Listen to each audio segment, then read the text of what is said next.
वासा की नाअहली, रावलपिंडी के शहरी इंतहाई परेशान। रावलपिंडी शहर के मारूफ इलाके शमसाबाद में गौसिया चौक के मुकाम पर गुज़श्ता 4 दिनों से पानी की मेन पाइपलाइन की लीकेज से शहरी शदीद परेशान।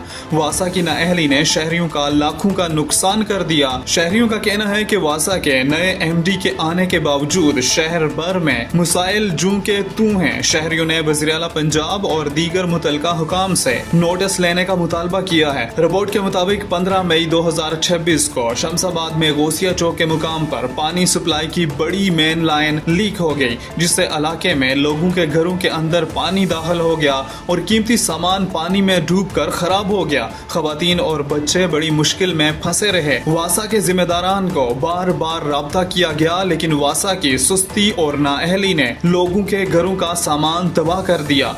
पानी दुकानों के अंदर भी दाखिल हुआ, जिससे ताजर बरादरी भी सराबाए एहतजाज है। अहले इलाका ने बार बार एमडी वासा से राब्ता किया और अपने नुकसान के बारे में आगाही देना चाही, लेकिन एमडी वासा की जानिब से मुकम्मल खामोशी छाई रही। अहले मोहल्ला ने आला हुकाम, वज़ीर-ए-आला पंजाब और बाकी मुतल्लिका अदारों से मुतालबा किया है कि हमारे नुकसान का अजाला किया जाए और हमारी मदद की जाए। अहले इलाका का कहना था कि जिस दिन से एमडी वासा ने चार्ज संभाला है, उस दिन से काम कंट्रोल ही नहीं हो रहा और शहरी इंतहाई परेशान हैं। कई बार शिकायत की गई, लेकिन सुनवाई नहीं हुई। शहरियों का कहना है कि इतने दिन गुजर गए, लेकिन वासा के अमले से पाइपलाइन की लीकेज बंद न हो सकी, जिसकी वजह से कई इलाकों में साफ पीने के पानी की सप्लाई मुअत्तल है।